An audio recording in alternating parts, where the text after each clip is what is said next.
Live from the WMTV studios, your news authority. NBC 15 News at 6 starts now.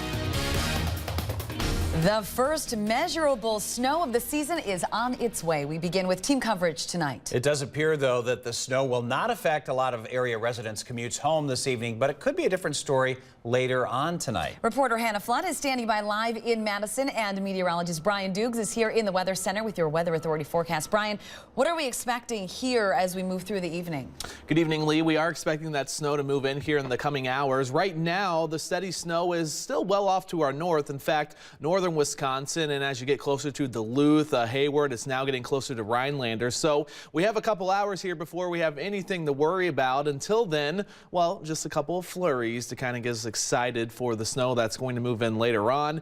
And I do expect that to be probably after 7 o'clock tonight. That'll be for our northern counties. As we inch closer to 9 or 10, it will be moving through the Madison area and then closer to midnight near the state line and the Milwaukee region. This will kind of swivel in from northwest to southeast as we progress through the overnight hours. By early tomorrow morning, though, it is out of here and it will be mainly sunny, it looks like, by Saturday afternoon. So this will be a quick hitter. Here's a rough estimate on when we expect the snow to move in between about 6 and 8 o'clock for our northern counties. The central portion of the viewing area, northern Grant into Iowa, Dane County, much of Dodge and Jefferson between about 8 and 10. And then again, Milwaukee near the state line down towards Rockford, likely not until after 10 o'clock this evening. We are going with the weather impact of 1, though, for the light snow that will accumulate around an inch in most locations. It will be a very fluffy snow as the winds kick up. It will blow some of that around and reduce the visibility just a little bit as it gets out of here sometime around 2 a.m. tomorrow morning. We're going to continue our team coverage now and send it out to Hannah Flood, who is live in Madison and talking about how we could see some of the slick travel and what the city's doing to prepare. Hannah? Yeah, hey, Brian. Here at the West Side Streets Division in Madison, crews are loading up salt trucks. There'll be about 30 trucks citywide on standby just in case any of that snow starts to accumulate and they need to salt roads or plow it off. They want to get ahead of the game and make sure that those road conditions stay safe. And we want to make sure that you stay safe, whether that's tonight or all winter long. Here's a few things to keep in mind during this first winter snow. Wisconsin State Patrol, this is Jennifer. How can I help you? As she monitors the weather and the roads from the State Trooper Dispatch Center, Jennifer Hansen says she expects it's going to be a busy night. I do think it's going to be very busy tonight, yes. She says that's always a given during the first snowfall of the year. It doesn't matter if it's an inch or 10 inches, it's always busy on the first snowfall. It's the first snowfall where people have a tendency to forget how to drive in the snow. Eric Novotny with the Dane County Sheriff's Office patrols the Beltline. My function is to go to all things traffic related on this roadway, and either I move them to a safer location or protect them till they can be moved to a safer location. He told me a lot of winter crashes can be prevented if drivers respect the conditions. Most importantly is plan to take more time, don't rush it. Have enough distance between you and the vehicle in front of you to be able to stop. The city of Madison has been preparing for the snow. We were out salt brining today. We had 6 trucks applying anti-icing material, which was a salt brine, and they were doing some of our main arteries today just to get ahead of the storm. And we'll be ready to clear roadways if the snow sticks around. As soon as we put the plows down, will be as soon as there's material actually to plow off the road. We rather plow than salt. So again, when you're driving out there, just make sure to give the person in front of you some room to have at least a half a tank of gas in your car just in case of an emergency, and try to distract yourself the least amount as possible. That includes putting your cell phone down, because whether it's tonight or later on this year, we know that the snow is coming and it can make things slippery out there. Live in Madison, Hannah Flood, NBC 15 News. All right, Hannah, and with that first measurable snow on the way, we want to take this time to remind you it's a great time to download our free NBC 15 News app to your smartphone or tablet, because we're going to provide you with all the information on the weather conditions that you need to know. It'll be right there in the palm of your hand. Earlier this week, Madison police were called to Our Savior's Lutheran Church after someone shot an arrow at the church. No one was hurt, but the rising number of violent acts toward houses of worship has some reassessing their safety protocol. NBC 15's Syra Anwar joins us now live in the newsroom to explain some of the changes they're considering. Syra? Lee, I spoke to a few faith leaders in Madison who say mass shooting events this year have them thinking about whether or not their houses of worship are safe. Grace Episcopal Church on the Capitol Square already has security measures in place, but is also considering hosting an active shooter training along with other downtown churches. There's a lot of concern across the state among clergy because, of course, churches are open and welcoming, and it's easy to get into, and they're places where people congregate, come together. While Grace Episcopal in downtown Madison does not allow guns in church, some churches are considering armed guards and concealed carry. Now tonight on NBC 15 News at 10, you can hear from more faith leaders in our area on what precautionary measures they're taking in response to growing violence in houses of worship. Syra Anwar in our newsroom, thanks. A man accused of robbing 7 Aldi grocery stores across Wisconsin, including one right here in Madison, was arrested this morning.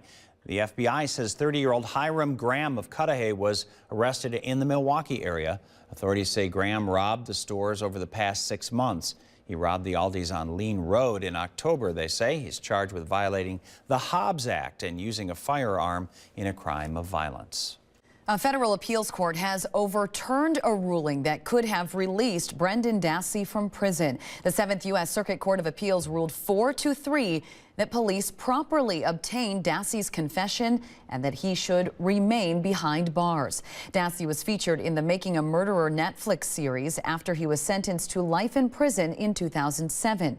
He told detectives that he helped his uncle, Stephen Avery, rape and kill photographer Teresa Halbach. A federal judge overturned Dassey's conviction earlier this year, and a 3-judge panel agreed. But the state asked for a review by the full court. Police arrested 3 juveniles in connection to a bomb threat at Whitewater Middle School yesterday. The school was placed on a lockdown around 10:45 in the morning as officers and staff searched the building. No suspicious devices were found, and classes returned to normal schedules by noon. Officials say the suspects were identified before the end of the school day and arrested. Marinette County officials have identified the man shot and killed by officers. 35-year-old Jesse Shuping is a convicted felon from Virginia. Authorities say Shuping had been in the Marinette area for about 6 weeks and spent time at a local shelter. They say Shuping was a suspect in an incident at a motel yesterday morning. They were able to track him, and a chase ensued. When they tried to pull him over, the car crashed into a ditch. They say Shuping got out of the car with a handgun and officers shot him. The officers and deputies involved have not been named but have been placed on administrative leave. The governor signs into law some major legislation today. The governor signing a package of bills aimed at preventing crime and protecting victims. And an important reminder tonight about why small toy parts aren't always fun for kids. Starts now. Many people were shocked tonight to see a possible tornado touch down in Madison, an unusual time of the year for that to happen. Welcome to NBC 15 News at 10. I'm Syra Anwar. We start with team coverage tonight after right here in Madison, a tornado was reported by law enforcement. Callie Greenberg and Morgan Wolf are live on the Near East Side, and meteorologist AJ Waterman is in our weather center. We'll start with AJ, who has your Weather Authority forecast and the latest information on this possible tornado. AJ.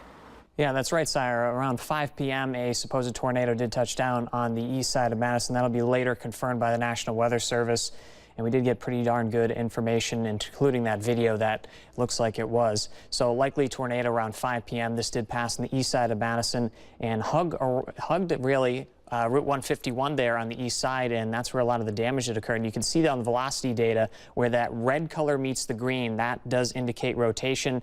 This isn't the best rotation data we have. The National Weather Service has better information than that, and they did pick up not only rotation on their radar information, but also a debris signature, which usually is a confirmed tornado, but they will confirm the tornado later on tomorrow.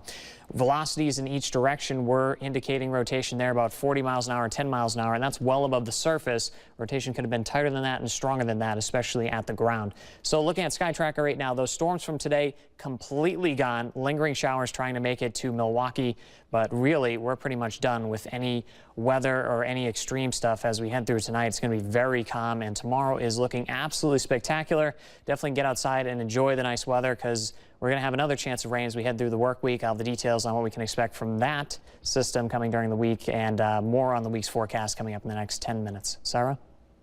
All right, thanks, AJ. Well, many people have called our newsroom about damage to the area. Callie Greenberg is live on the Near East Side as we continue our team coverage. Callie, you spoke to people who say they could see it right out of their windows. How bad is that damage? Well, the damage here, it's in the process of being cleaned up. In fact, I wanted to mention a lot of those streets that were closed off of East Washington, they've now been opened backed up. But this storm that came through came as a surprise to a lot of people, catching them off guard. And as crews, they're now assessing and clearing the damage. People are beginning to process what law enforcement is calling a tornado in Madison. I just prayed our way through it. That's what was going through Hanky Staples' mind as she drove her and her 2 kids down East Washington Avenue through Saturday evening storm that police are calling a tornado. It just got really dark and you couldn't see anything, and then you could just see like this. The event shocked her, but in the moment, she hid her fear. I couldn't show it because they were scared. So I just had to pretend there was just a lot of rain and a thunderstorm and a tornado warning. The Staples family was on the road, but down the block, several homes were damaged. The wind was so heavy that I went running across my house. As I went down the basement steps, a tree branch went through the window as I stepped at the bottom of the step. Deborah Higgins lives just off East Washington on Ridgeway Avenue. She said her block saw some of the worst of the storm. Mailboxes are broken. Trees are over the top of cars. The neighbor here has a tree branch through his bathroom. After the storm, she said everyone in her neighborhood was accounted for and no one was injured. Praise God, everybody was safe in the neighborhood that's reported. Well, as the rain continued this evening, a lot of those families and people in those homes were working to board up those windows and roofs that the tree branches may have broke through. But as power outages, there were several power outages in the area, and NBC 15's Morgan Wolf has actually been following those. Morgan, what can you tell us about the power outages here on the east side? Well, Callie, a lot of people are still without power, including this Venezuelan restaurant here behind me. I spoke with the owners of this restaurant just moments ago that showed up here, and they're wondering, when are they going to get that power back? Well, Madison Gas and Electric says they have right now currently 591 people still without power, but they are actively pursuing restoring it right now. They have a ton of teams on the ground that are really working to hopefully get this power restored before midnight. It came through. It seems like it hit pretty quick and hit a pretty confined area. Our damage that we're dealing with is in a pretty confined area, so that helps helps make it a little easier to attack those storm repairs. And now the major thing that Madison Gas and Electric wanted to really stress to the public is if you do see a wire that is down, avoid it at all costs. That is a huge hazard, and they really want to make sure that people avoid those wires if they can. If you do see one down, make sure to just give them a call. You can find their number on their website, MadisonGasandElectric.com. Live in Madison, Morgan Wolf, NBC 15 News. Morgan and Callie, thank you. Well, damage was also reported in Sun Prairie. Police report downed light poles near Main and O'Keefe Streets. Sun Prairie Utilities, they're working to restore traffic lights, and thank you to Ryan Lobenstein for this video. And in developing news, a fire at Rosa's Pizza in Whitewater this morning caused an estimated $300,000 in damage. According to the Whitewater Fire Department, firefighters were dispatched to the restaurant around 6 after reports of black smoke coming from inside. They say the fire might have started in the kitchen and took 45 minutes to get under control. Buildings next to the restaurant were evacuated, including an animal shelter. Officials say all the animals were rescued and no injuries were reported. Happening today, Madison Mayor Paul Soglin held his biennial Mayor's Roundtable this morning to help people learn more about the city that they live in. Today's event at the Monona Terrace gave people the opportunity to find out how they can be more active in their neighborhoods and meet community leaders. About 300 people were there, and some of the attendees said they were happy to be able to talk about the great Madison organizations that they get to be a part of. It was fun. I got to talk about the neighborhood and the paid program and the NCA. So we've got some really good discussions going about community housing and the various strategies we're adopting, both in terms of homelessness and also in terms of getting more market housing for families. The free event has happened every 2 years since 1996. Starts now. It's something we all say does not happen in small communities. Well, we found out today it does. There's so many families who've lost family members, fathers, mothers, sons, and daughters. The tragedy, of course, is worsened by the fact that it occurred in a church, a place of worship, where these people were innocently gunned down. All of America is praying to God to help the wounded and the families of the victims. We will never, ever leave their side, ever. Welcome to NBC 15 News at 10. I'm Syra Anwar. Reaction pouring in from officials tonight after a deadly mass shooting. From Texas all the way to Japan, where President Trump is on a tour of Asia. Sutherland Springs, Texas is still mourning right now, hours after a gunman walked into the First Baptist Church in the small town outside of San Antonio and opened fire. 26 people in the congregation were killed. During the attack, Jay Gray is live tonight in Sutherland Springs with the latest. Shots ripped through the First Baptist Church in Sutherland Springs, Texas during the Sunday morning service. It was rapid fire. It was just boom, boom, boom, boom, boom, boom, boom. 26 killed, 10 or more wounded. As a state, we are dealing with the largest mass shooting in our state's history. The victims range in age from 5 to 72 years old and include the 14-year-old daughter of the pastor, Annabelle Pomeroy. Her parents were out of town at the time of the attack. Investigators say it was 26-year-old Devin Patrick Kelly who burst through the front doors of the chapel and opened fire. He was dressed in all black tactical type gear and was wearing a ballistic vest. Spraying the congregation with multiple rounds before turning to leave.